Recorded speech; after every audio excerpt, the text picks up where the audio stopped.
So I guess the way I usually start these things is like the entire point of this is way more to talk about like the why of doing art in general. It's not about like the technique or the fame or any of that kind of stuff. Yeah. And, like I saw Rogan post the image that you did. Yeah.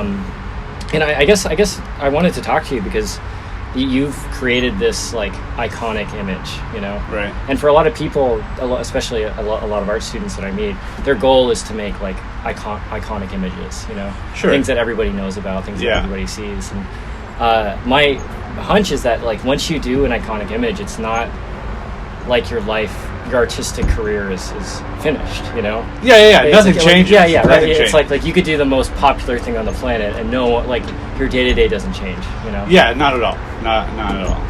And I guess the goal of this entire thing is to talk about fulfillment in general, you know. Like I talk with a lot of fine artists and people who work in games, who work on like big movies or whoever else. Yeah. And I meet people and it's like, obviously it's not the final product that's the thing that gives people fulfillment. It's something else more fundamental than that, you know. Yeah. It's something deeper, you know. Yeah. I mean, I could boil that down pretty quickly. It might make the podcast too short, but I think there's some sort of mental reward for figuring out a problem. Yeah. To me, art is problem solving. Yeah. That's it. And I think as we go through and do the process of making art, that's where the fulfillment comes in. Yeah.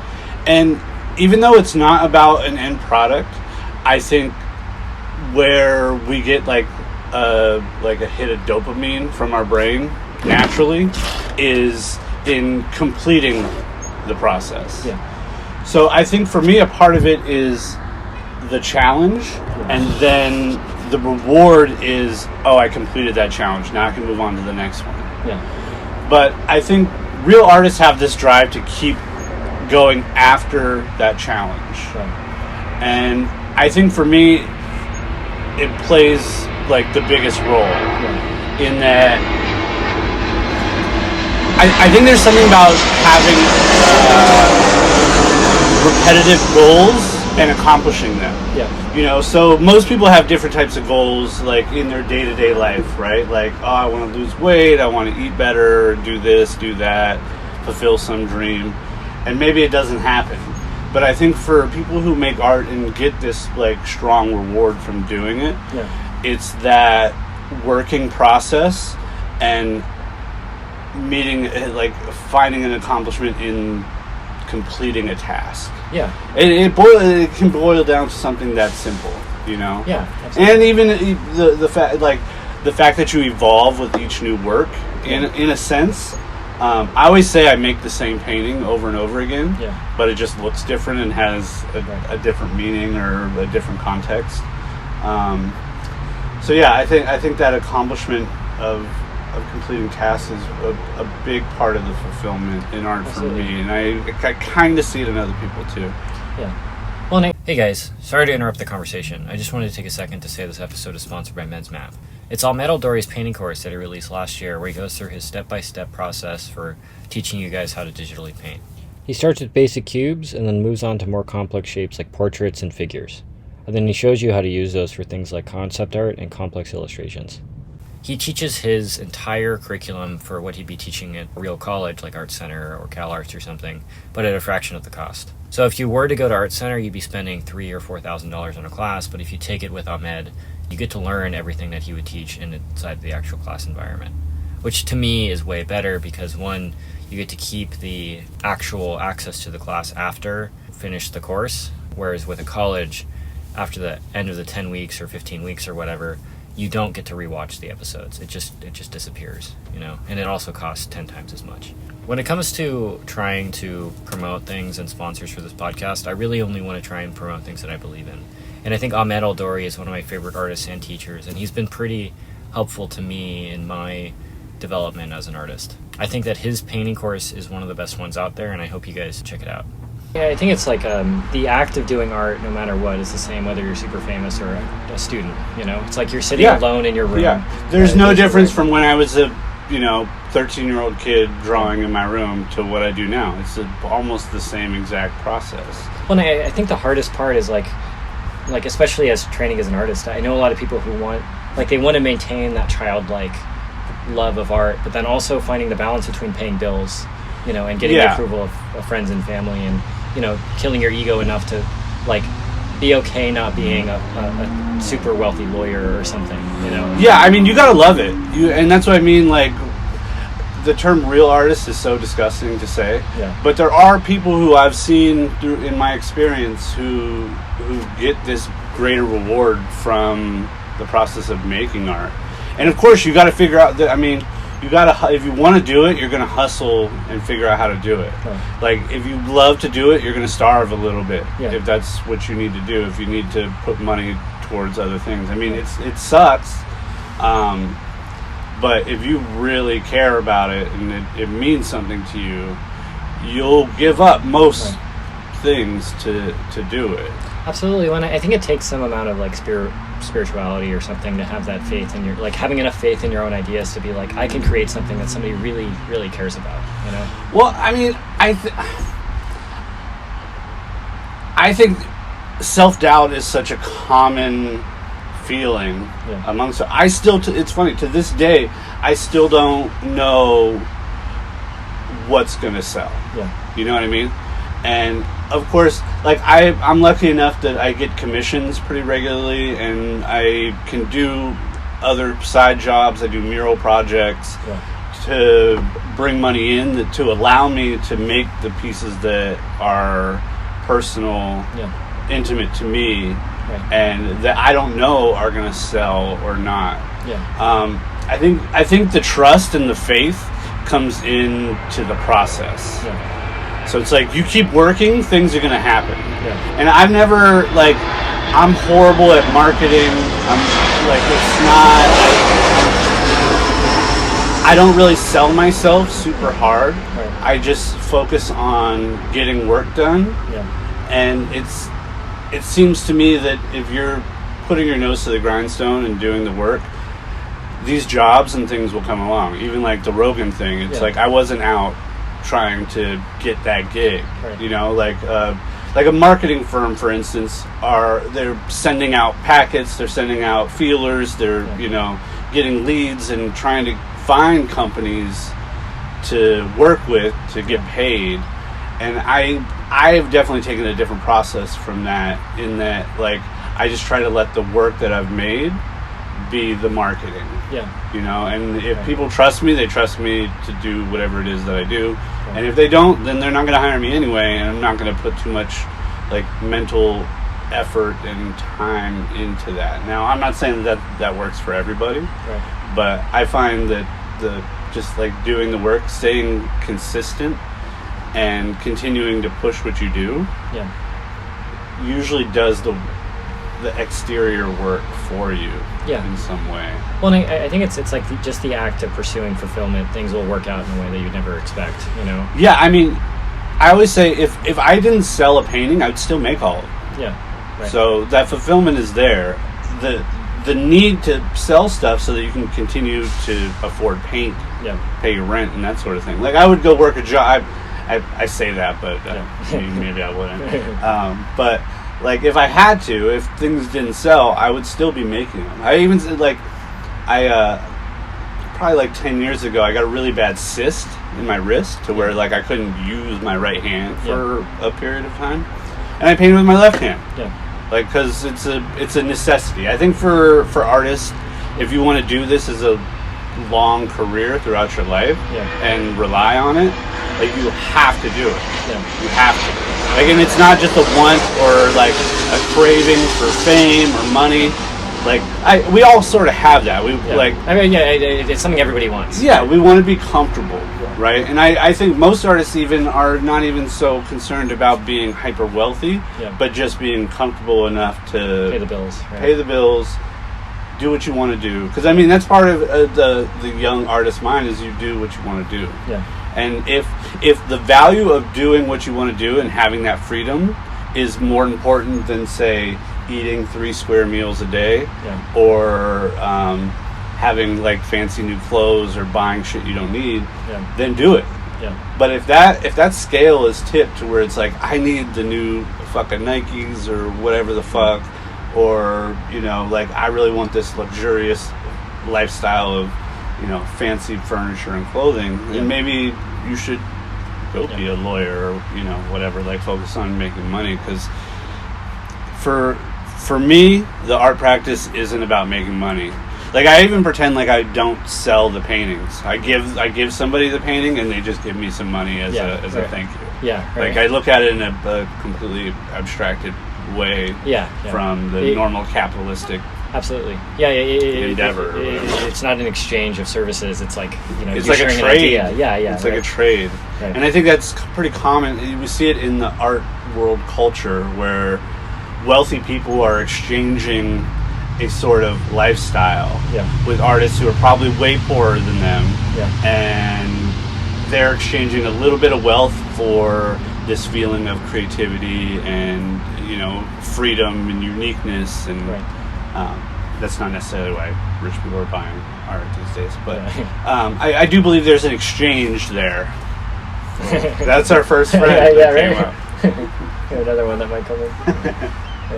Yeah, well, and I went to the Watts Atelier in Encinitas. I'm not sure if you're familiar with it. I don't think so. It's like a super academic fine art school, like oil painting, academic anatomy studies, figure drawing, all that stuff. And I was talking to one of the teachers there, Eric Gist, and he was telling me he wouldn't recommend students become an artist, you know, for the same exact thing you're saying. I wouldn't either. You have to know that you have to do it. If you have to ask the question, it's almost like you shouldn't do it in the first place. You know? I mean, there's always going to be the self-doubt about your work. And that produces that encourages you to get better. But if you are more concerned about living a comfortable lifestyle versus like having that freedom and doing what you want, then don't do it. Don't do it. Keep it. Do it as a hobby. Right. You know, if you get joy from it, do it. But if you want to do it for a living, like really like take it serious and, you know, like do the real drive, then be comfortable in. It's funny you have seek discomfort. Oh yeah, on I your do. Shirt. Yeah, I do. But you really have to like be comfortable being uncomfortable. Absolutely. Yeah. Well, and I think it's when I look at meaning in life in general, a lot of it comes from the uncomfortable moments. You know, it's like I think there's like a Nietzsche or Carl Jung quote of like, if all we had to do was busy ourselves with the continuation of the species and eat cupcakes, we would fuck it up in like a minute. You know, just destroy it because we like it just gets boring. You know, it's like that struggle and that like, you know. You pushing the boundaries of what you think your ideas are, that's the juice, that's the thing that makes life really meaningful, you know, the struggle of it, you know. Yeah, and we find those, it's like tiny moments. And, you know, of course that always allows us to grow too. But I'm a bit of a nihilist. So I don't find myself so concerned with overall meaning. Right. I think at the start, like, making art has some sort of way of keeping us alive for longer. It extends our lifespan in some way. And I think people who have kids have a similar feeling. I don't have any children, so I don't know. But I think there may be some meaning in that of like trying to extend this life cycle, but I always think it's like the sun eventually is going to expand, like eat Earth, and everything will be gone anyway, and nothing will have mattered. Nothing will have mattered, which is a little dark, but I think I keep that sort of philosophy in my mind to where each piece created is gone once it's done. Like it's no longer. I mean, we obviously have records of things, but for me, it's almost like a drug addict. Like I'm chasing the next piece. Right. And in that, there's some drive, and in that like I think I get contentment from that, and that is maybe where I find comfort. I definitely find peace in the creating process in painting. Right. Like those hours that I spend in the studio that just disappear, that are gone. It's like, I always say it's meditative. Yeah. Like when I'm in there, I barely have to go to the bathroom. Yeah. I'm not hungry. Right. I don't have any normal bodily needs. Right. And I think for me, I find comfort in that process. And obviously it might be like coming from a childhood perspective too, even. Like I found comfort in that calmness as a child and found it to be a need. Like that's maybe what my spirituality would be, is finding that comfort and that peace in the meditative phase of creating work. Well, and I guess I think I have a tendency to be kind of an analyst as well, and I'm trying to, with every fiber of my being, to try and like squash that impulse. Yeah, well, I mean that's a good way to be, right? You got to challenge yourself too, and question your own philosophies and ideas, and question why you hold them. And that's even the artistic mind. Is like how can I do this different? How can I break this down into a more understandable process? And how do I challenge myself? Right. I think people are really complacent, and our brains do it naturally. Like they hold an idea and they will fight off anything that's contrary to it. And I think people who are in a creative field are always kind of challenging themselves and their own mind. Like questioning your own mind is like a part of an artistic process. So to try to like debate yourself, I think is a good quality. Well, I mean, absolutely. I mean, when I look at myself, I see somebody who's like, my tendency is to like want to sit in bed and eat Oreos and just like watch cartoons, and it's fucking awesome, man. It's the best. But like I've been getting more into like reading religious texts and stuff, and stuff about Christianity and Buddhism and stuff, and I think I'm really learning about myself. Really, is that like the only thing that's ever limiting me is my ability to see the world. It's like, do I go outside and do I see that like, my shoes is like, oh, I gotta walk outside. Oh, I can, I have to go for a run. I don't want to fucking do that. Or do I see it as like, oh, this is like the best, Yeah. And the world shapes itself around me based on what I see. It's like I would be. I mentioned this a lot on my podcast before, but I would be in the best. I spent 5 months last year driving to New York and back, and I'd be in like the best places in the country, like Yosemite or Montana or New York City or wherever, and I'd be like fucking bummed out, Yeah. I'd be like just kind of lame, Right. I wouldn't be living my full potential, even though I'm in the best places, Well, a lot of that comes from expectation too, right? And what our perception of reality is at that moment, right? There's a fine line between faking happiness and living it, and actually being happy, right? And maybe it's more okay than we think to be displeased with something, to be dissatisfied, but that's all.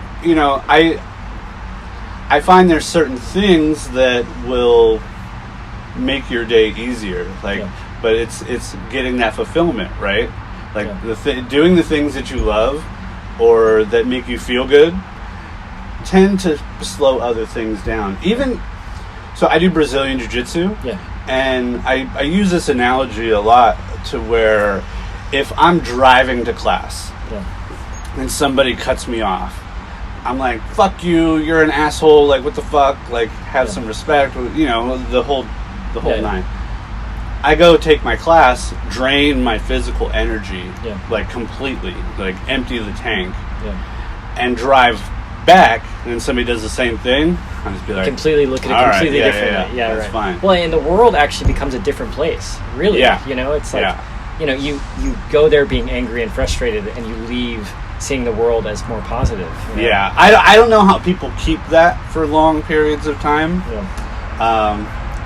As a general pessimist, I kind of see the worst in things quite a bit. But I think it's okay to be a realist too. Like we can say everything is peachy, but maybe it's not, and maybe it's okay that it's not, and maybe that's kind of a space to find happiness. It's almost in your own naiveness, in a way. You know? Yeah. I mean, I think that I know for sure that you can do things to get you closer to seeing the world as angry. Seeing the world as worse. Yeah. Like, I think that sitting around and eating Oreos all day is the formula for seeing the world as a place that's ultimately kind of like gross and not that great, Yeah, but maybe that's just like a projection on yourself, right? right? Yeah, right? You're like, fuck, I really want to be out doing something productive or doing something that is of value, but here I am being a lazy slob eating Oreos on the couch, right? Like your own like self-deprecation. Yeah. And maybe that's something that's a little easier to deal with internally, to change your perspective on the outside. But I don't know. I think most people are assholes. To be honest, there's a lot of assholes, and I mean maybe that's just the nature of human beings, right? And all we could do is just focus on what we're doing in society on a regular basis, and and that's to jump back to the idea of expectations, like this expectation that it is supposed to be a happy world, but maybe in that nihilistic sort of form, there is no supposed to be. Yeah, things are just as they are. Yeah, and expecting them to be something else can often cause disappointment, anger, frustration, all of those sort of ideals. And I think that's a little bit of a more maybe a Buddhistic sort of philosophy of like, you can't change anything, so just be comfortable in the idea that you can't change anything. Well, and I think part of it is like arbitrary nonsense, and then the part of it is like I think people are in a sense like assigned meaning. It's like I don't know if I believe in the idea of free will, where it's like I was born in San Diego and I grew up. My dad worked in comics growing up, and as a result, I got to like I was around a lot of art all the time. Yeah. And I think that had a big role in my. Like I care a lot about drawing and painting, Right, and it's like, okay, so how much of a choice did I have in that, Had that never happened, would your choice still be the same? Exactly, and the answer is probably no. So it's like in a sense, the universe assigns you a meaning. It's like us being like we're English speaking, right? Yeah, from California. It's like they're only like it would be hard to. Go skiing right now, Right. So it's like we inherently can care like we just can't care about skiing as much, right? Yeah. So I think it's like part of my thing I've been trying to like come to terms with is being okay with my assigned meaning. It's like I have all these things I want to do or I think would be awesome to do, and then being okay with it. Giant bug. Oh fuck. Oh man. He'll be fine. He won't mess with us. Okay. But being okay with that assigned meaning, it's like if you've been a painter for your entire life, being okay being just a painter and not also an astronaut, Yeah.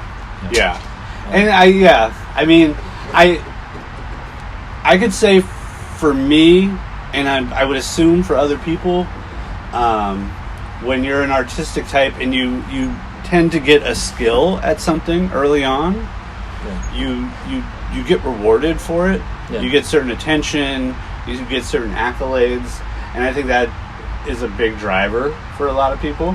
But just like you, like my mom was a talented illustrator. She could paint and learned graphic design at like the early days of Apple coming out with Photoshop and Illustrator. My grandfather and grandmother were both like landscape flower type painting, oil painters, and so it's like it was easy to see that it was ingrained in me. Yeah. I think my problem with the idea of a lack of free will is that in my mind it implies like that your entire life is written out. Yeah, well, I think I guess it's like I think we have a very small amount of free will is probably the more correct. Okay, yeah. Because I mean, but it's funny because in terms of even challenging myself on this thought, Like, I could never predict how my life has panned out. Yeah. Right? So as much as maybe I give myself credit for doing the work that has allowed my life to turn into this way, but even with like interpersonal relations or where I live or who I associate with, like at no point is it planned. Yeah. Like it just happens and that's the way it goes. Yeah. Now, is that the universe setting that up? I don't know. Like I think sometimes that there's a tendency to force intelligence onto the universe, and which then implies meaning that is romantic and actually like easier to deal with, right? Because so let's say the universe has my entire life planned out. I can't make mistakes, right? Of course, we're gonna do things that we find fault, guilt, make accidents, do something stupid, and we learn from that. We feel it, but if there is some divine intention, then at no point is there a mistake made, right? And I could see where the comfort in that is, but I also see that sometimes there can be a tendency to take away personal responsibility. Oh, absolutely. In that too, right? Yeah. Well, I think over the past 2 years, I've confirmed my belief that a God exists. And I guess when I say that, I don't even know what I mean entirely. Right. It's kind of like what the fuck? Like, what does that even imply? Right. Hey, what's up? Well, in the Judeo-Christian philosophy, it has a very particular implication. I guess it's like the idea that there are no mistakes doesn't mean that there is no suffering or like atonement you can't do. It's like a... Well, does that automatically imply evil then, too? I believe evil exists. Right. Well, and it's like a, like... But then is it the universe being evil, or is it some other... Like, in a biblical sense, obviously we have God and the devil. Yeah. But if we're just talking in terms of the universe, this idea that the universe is setting out a course for you, then is the universe also evil? I think that the universe is inherently good, and I know I'm trying every day of my life to believe that. I'm trying to be an optimist because you look at the world and you see Ukraine, even in the past couple of years, like the past month, it's like Ukraine, coronavirus, like all this fucking horrible shit happening. I think the universe is always constantly trying to kill us. Well, and I think it's true, man. I mean, even coming over here, right? It's like I saw a horrible car accident coming over here. Oh, no. And it's like, that's somebody, right? That's somebody, and I just drove past it, right? Yeah. And it's like you can't deny the Holocaust exists, you know? It's like, how can you justify God if the Holocaust has happened, right? Yeah. And it's like, I think it's, I believe that that sort of thing happening is more of like a corrupting of something that's ultimately good, versus something that's like something like the Holocaust starts out with good intentions, and then it warps and distorts into this horrible thing. Well, authority tends to do that. Yeah. I think most people who want to be police officers or even government officials go into it with the best intention. Right. Of like, I'm going to make changes, I'm going to do good for society and the people around me. Right. And authority just corrupts. We see it constantly. Yeah. So, I mean, I could see that principle. Yeah. But that's obviously on a very micro scale in comparison to the universe. I guess it's like, there is obviously a dark authority, but then there's also a positive authority, It's like in order for any, like Balboa Park to have existed, there needed to be some amount of like authority in terms of allocating the money, getting the resources all together to actually build, the stuff. And it's like, okay, there is a positive and negative element to that, Yeah. And it's like, and that's maybe the dichotomy of man in general. Yeah. Well, and again, going back to the idea of I think me eating Oreos and watching cartoons all day is a bad use of my time, even though I do it. It's like if I did that all the time, I would evaporate into just being like I just wouldn't wouldn't be anything, Right. anything that I'd be proud of. Yeah. And the opposite of that is like if I was being a tyrant to myself and just like waking up at 3 a.m. every day and doing 10-mile runs and and like beating myself up. That that's the negative side of order. Sure. And the perfect balance is obviously somewhere in the middle. Yeah. Like I heard morality described as like keys on a piano, and each different key in a song is right and wrong at different moments. Sure. Yeah. And if you press them randomly, it's going to not sound like anything. But if you play them correctly, it's the most beautiful symphony, like on the planet. Yeah, I like that. And my I guess my idea of like a belief in God is the fact that there is like a higher and lower thing that we can choose to do. Like eating Oreos is bad, and maybe painting is good. It's like that there is that value judgment. Right. But is that metaphorical, or it becomes concrete? Yeah. Well, it's I think that that's what I'm trying to identify. It's like, how can somebody care about painting?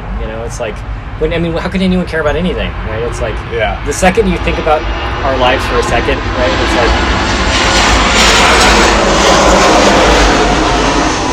like we're one of 108 billion people that have existed, and on a small speck and a small dot in 100 trillion light years of nothingness, the fact that we're able to care about something as like mundane as like rubbing oil paint on linen, it's like weird, right? Yeah, it's a very strange process, because even in the process, sometimes you hate it. You're like, why am I doing this? Yeah, right. Like, how is this how I spend my days? Yeah. And it's peculiar, but I think it's the strangeness of our human minds, like the fact that we get little dumps of dopamine in moments where we don't control it. Right. It's not like you get to hit the button at the hospital or whatever. Yeah. For some reason, there's certain things that give us joy, that bring us happiness, and when you find them, I think you want to exploit it as much as possible. Absolutely. Well, and I think when you find those things and you really give them enough attention, then you're in line with like the kind of like your ideal person, Yeah, and I mean, we hear it all the time as artists, like people who maybe work a 9-to-5 job that they don't like doing. Yeah. Like they'll tell us, "Oh, you're so lucky. I wish I could do something like that." Yeah. And I was trying to explain you can, but maybe this lifestyle is not for you. You might see a certain form of freedom, but you might not really appreciate the sketchiness of the lifestyle. Right. But I mean, if your brain gives you joy from the process of doing something, and even for me, a lot of times it's finishing the painting, right? Like that's when I'm like, fuck yeah, I did it, and my brain is just happy, and I get to go and move on to the next thing. Yeah. Like if you get whatever fucking chemicals our brains decide to leak in certain moments, like follow those things, like utilize them. And I think we're in such a society now that has such a short attention span that we'll have to help the flat line. Sketchy Band Podcast. I wonder if the camera it's definitely blowing out the audio. Yeah, you can see like when it goes by, it just like goes all the way up. Yeah. I forgot what the point I was. The dopamine. Yeah, we got through that. Yeah. Anyway. Well, I don't know. I think that I want to believe that us as human beings, the thing that we're doing is not just instinctual. Like I don't think we're ruled just by instinct alone. I think there is some deeper, higher impulse that we have. I do too, and I think that's the evolution of our brain. Yeah. But I also believe that our animalistic instincts are still a part of us. Yeah. And maybe this idea of evil comes more from our animalistic genetics. Yeah. That some people's brains may have not evolved as far as others. Yeah. In like a self-awareness way. And I think when I was talking about earlier, the idea of questioning yourself is a way of having a self-awareness. Yeah. Like challenging, if you're somebody who challenges other beliefs in others or opinions of others, or questions things, you instinctively got to do it to yourself. Yeah. Obviously, if your ego is big, and most of us have large egos, you will try to challenge it. You will question yourself, even if it's internally and not like explained to others, and maybe you still seem like a pompous ass in public. If you're that self-aware, you're going to question your own beliefs. I mean, it takes a lot to change a belief. Yeah. I try to keep opinions personally as a way to be like, all right, this could be malleable. Yeah. Right? And of course I have things that I'm steadfast in and hard-headed about. Right. And that's just because I've also tested and questioned those opinions and thoughts, behaviors of myself, and asked myself, why do you do this? Yeah. And I think that's why I brought up the idea of even like a drug addict chasing their next fix. Right. Like art making, if you feel like you have to make your next piece, then you should push making your work. Absolutely. Like keep doing it. Yeah. At all costs. Like keep doing it. Yeah. But if you don't, then just don't. Yeah, just don't. Do something Yeah, else. And find the thing that you need to obsess on. Well, and being okay not finding anything at all, or being okay not letting go of that ideal of being an artist or something, Yeah. I even have that as an artist. Like when I'm making shit, I do not give a fuck about what society's gonna think, what the art market is gonna think, what the art world is gonna think. I have to be comfortable with who I am, right? And knowing that I have limitations, knowing that my skill set is at a particular level, knowing that what comes out of my hands is what comes out of my hands. Yeah. I try not to expect anything more than that. Right. Of course, I want to sell shit. I want to be able to continue to make work. I don't want the work to stack up around the studio. Right. But I'm going to keep driving and making that work regardless of what anybody else thinks. Yeah. Right. And to have that, there's a comfort in that. Right. I'll, of course, doubt those things. Yeah. I'll question whether, there's been plenty of times where I'm like, fuck it, I should just get a job. Yeah. The comfort would be better.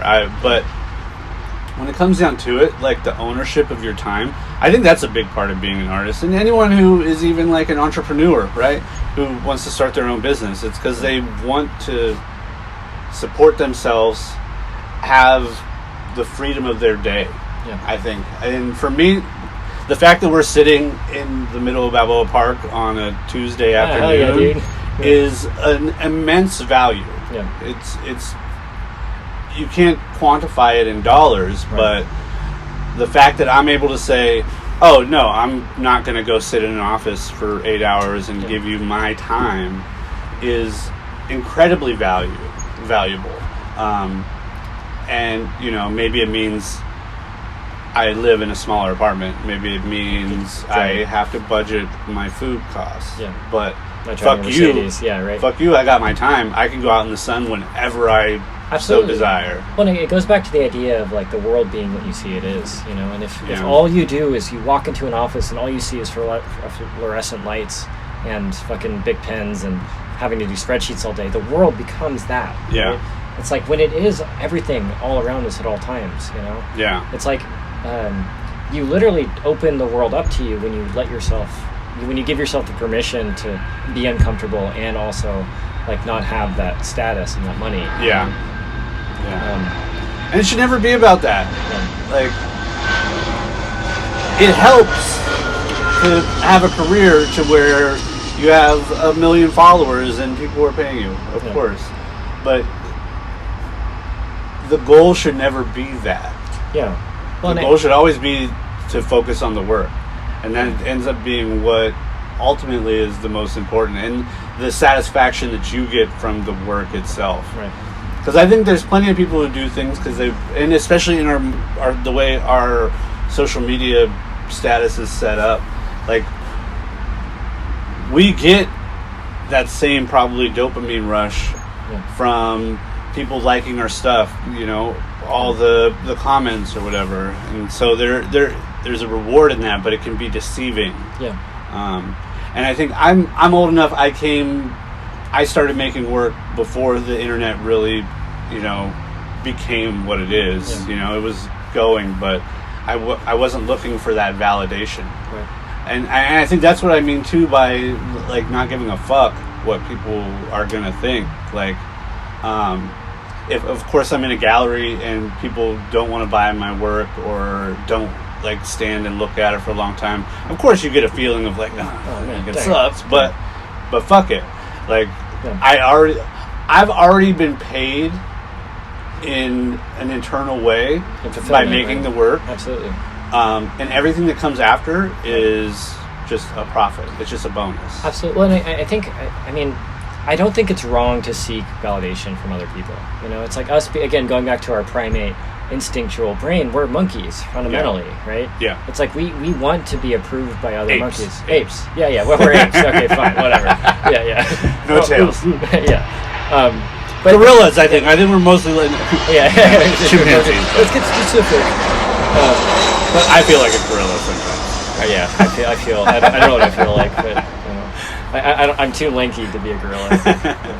But I mean, it's like I think that again, it goes back to like nothing is inherently evil or wrong in terms of its fundamental base, but it's when you start to like warp it to be just like you're posting social media and you're spending 8 hours a day on it, just like looking for validation. Yeah, that's incorrect. But like, going out and selling paintings and being proud of somebody buying them and somebody getting meaning out of a painting that you create, that's totally reasonable. Yeah. And I think that... Well, I find I look for that from my peers, mostly. Right. From my contemporaries, the people who are around me doing the same thing. I think I get the most value from that sort of validation. But if to contradict my own self, if that validation makes you feel good, I think there's nothing wrong with it. And I want to make sure that I speak in not in a form of right or wrong, but just like what is, what my perception of how things are is. But it's never like, and even like this idea of like, if you sit in an office under the fluorescent lights and are just clacking away at a computer, it's no greater, no lesser than what I do. It just so happens that that's the life maybe you chose, or in other cases the universe set out for you. And I think it is true that right now there are people in China putting together iPhones for 10 cents a day. It's like, I don't know, maybe more, I don't know specifically, but people or less. Or less, right? It's like they get a bowl of rice, and it's like, oh man, it's like, how do you just like, I think the human experience is fucking bizarre, because there are people that are worth billions of dollars and people that are worth almost nothing. And we're only in our own unique little mind. We have no idea what anybody else's perception of reality even is, or what anybody else's life even consists of. We're only stuck in our little prison, our little exoskeleton. And, that in and of itself is like super bizarre. And when you come to start to question those things, I think that uniqueness is part of my, I guess, justification for there being a God, is that there's like an inherent value to you and you alone that no one else has, which is, it's corny, everyone says that stuff, but there is like something true about it, Well, I mean, that leads into the idea that everyone is their own God. Which I think that's also true. I think like when Kanye, he said, "I am God." He's right, but he didn't leave in the important part of everyone else is also God. Right, not that I'm also your God. Right. Well, but I think it's like, just by like you saying that you are God is like, I can create my own values. I can't like, I was listening to Jordan Peterson give a lecture on something. It was like a tree isn't a tree until you say it's a tree. It's like a tree can be a plank of wood to build a house. It could be the handle of a hammer. It could be a spear. It could be like like anything that you could come up with, right? A piece of paper, And it's like, just by you being able to assign meaning to that thing, it becomes like you create meaning out of nothing in the way a god would. Yeah. It's kind of like you take a canvas and you create a painting that somebody will buy and hang up in their house, and it's no longer just a collection of atoms and molecules. It's a painting. Yeah. It's like I'm trying to like. I have a few friends who've made like iconic images in the same way that you have, and when you look at it objectively, it's a collection of atoms or pixels or something, but subjectively it's something that's way more complicated. Well, and yeah, I mean, that's a good point. Like, for instance, with the Rogan logo, I see it as completely different than anybody else is going to see it. Yeah, right. You know what I mean? Because I made it with my hands. Right. And I look at it as the drawings that were the original drawings. Yeah. Or, like... And that's the funny thing with art, too, is most people don't see the whole entire process. Right. Most people only see art as the finished product. Right. And that's why I say that the art-making process is for the artist alone. That's it. Right. That process is all for you. Right. And it's not until the work is completed and on a wall and people's eyes are on it that it becomes for the rest of society. Well, and it stops being yours, actually. Stops being mine completely. Yeah, well, and it's like, it's so strange because it's like your experience with that image is so much, it's like, everyone I know has seen that picture, and it's like, depending on who you show it to, they either associate it with, oh, I love Joe Rogan, or Joe Rogan, the far right. Yeah, right. Yeah, and it's like, it's both, right? It's both, because it's no longer your specific meaning. People assign their own meaning to it. Yeah, I mean, even fucking Edward Snowden was on the podcast and told him, oh, it's scary. Like, you got to get rid of it. The, like, all-seeing eye on the thing. I love it. And I've even looked up like what people say, like have Googled it, and like people have meanings to it that are completely like bizarre and totally obsolete to reality. Right. But they've created their own thing, and that's the fun part of it. Like, I like people to look at art in the way that people listen to songs. Yeah. Right? So like we hear a song and something in the lyrics relates to us in a way that is common in our reality, something in our life, right? And we put our own assessment to it, our own opinions and ideas and experiences get attached to a song. Yeah. And I like people to look at paintings, not just like, you can look at painting for just aesthetic beauty alone. I do it all the time. There's nothing wrong with it. It's great. But if you find something in it that relates to your own life, there's a different perception. You see it differently. Absolutely. And I always like for people to, I hope for people to look at my work in that way. Yeah. With certain pieces in it. Yeah, one, I think...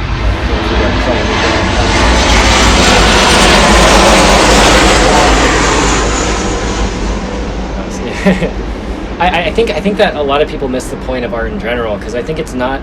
Real art is not supposed to be just comfortable, you know? Yeah. Real art is supposed to be something that makes you really think, you know, it's supposed to make you just, like, be a different person, essentially, and see a different perspective, you know? And I feel like I've become a lot more appreciative of Jackson Pollock and... Yeah. Like, I don't know if you know Ashley Wood, the comic artist. I don't know. He draws a lot of, like, sexy ladies and robots, you know?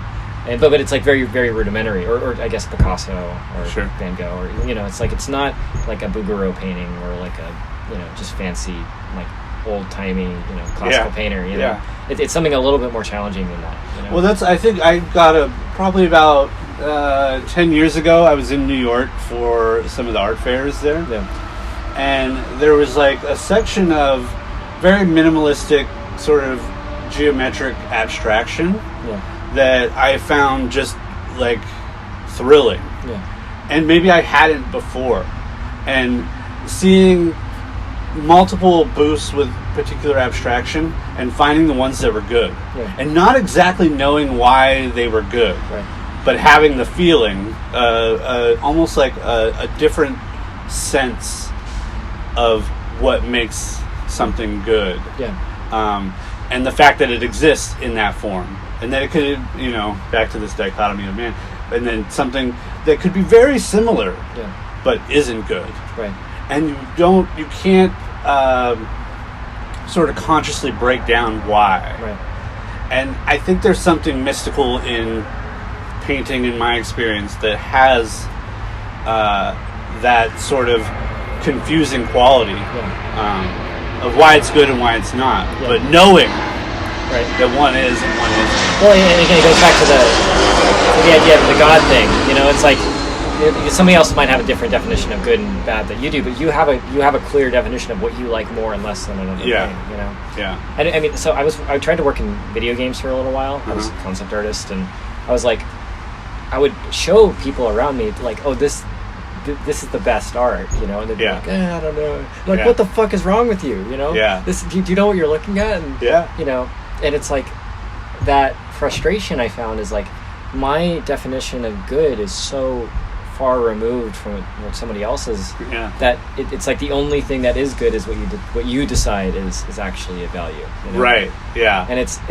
I guess that's an incredibly complex thing to integrate into, like, I guess your personality.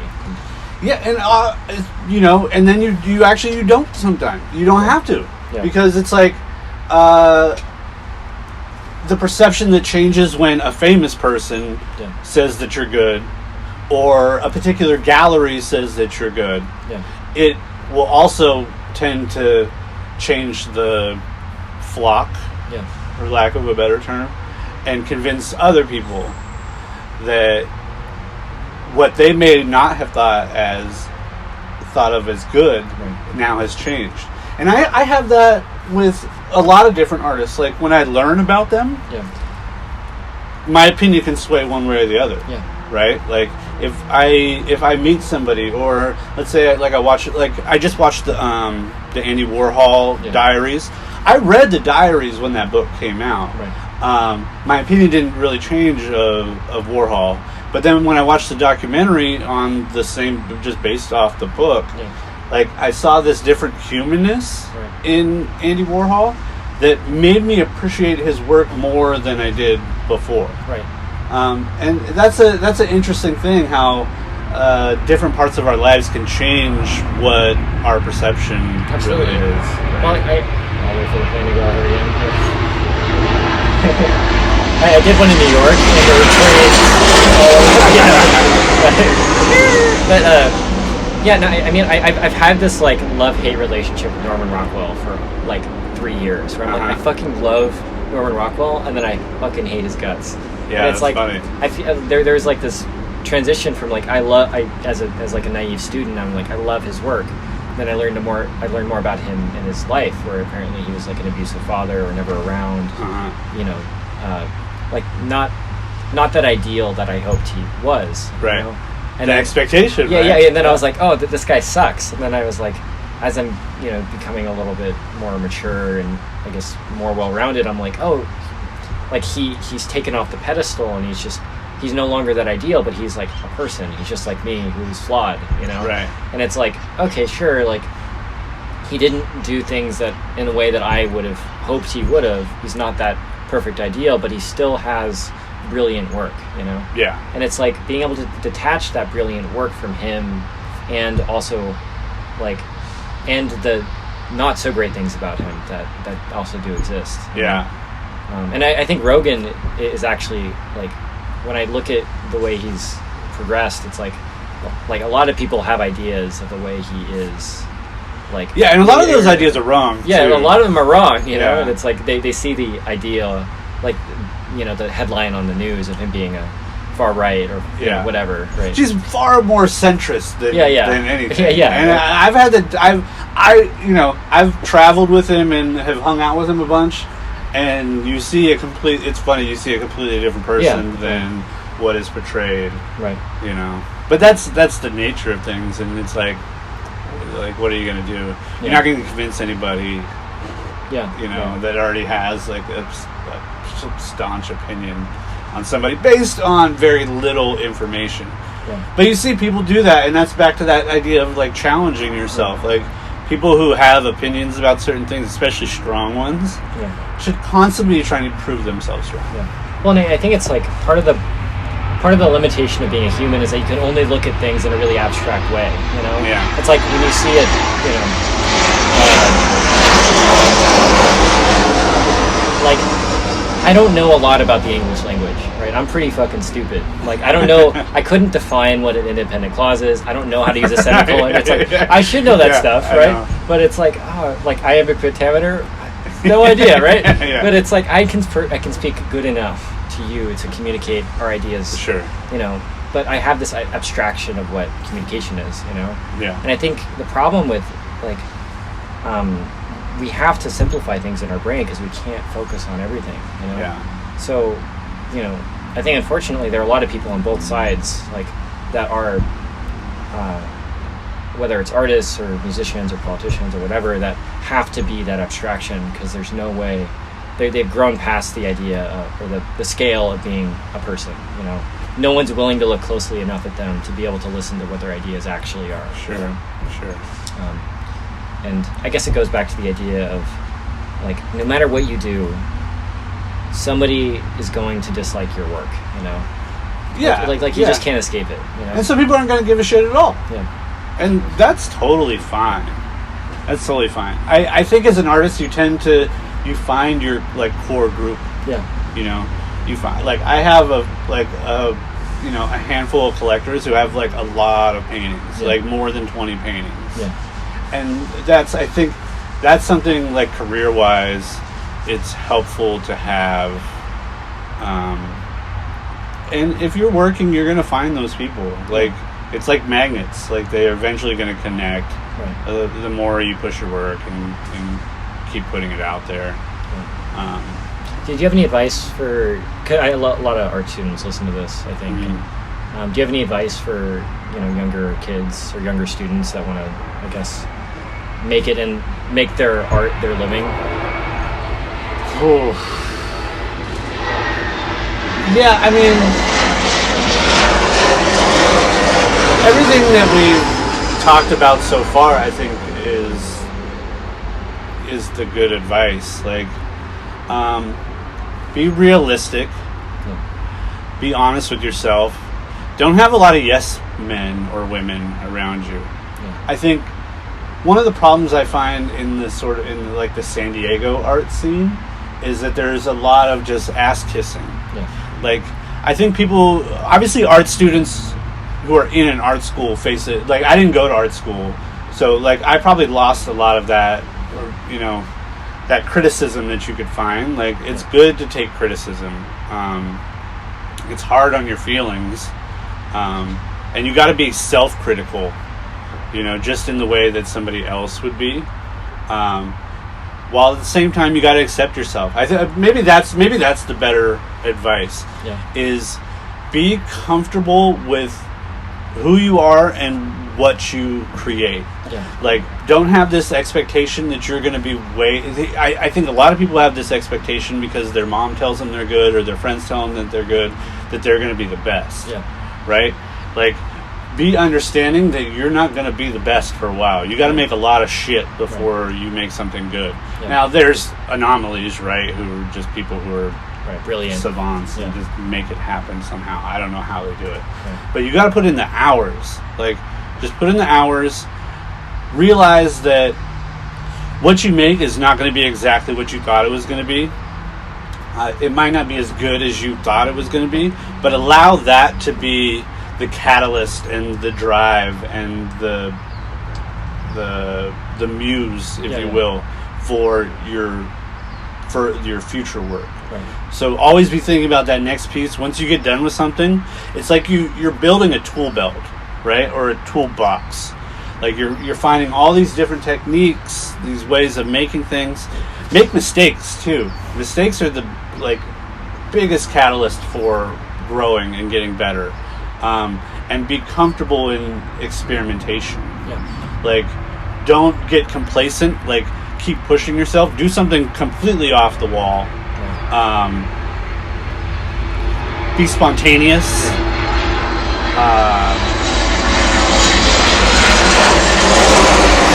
Allow yourself to fuck up. Yeah. And know that you're going to do it, because I think we have this expectation that anything new that you try is, you want to be good at it right away. Yeah.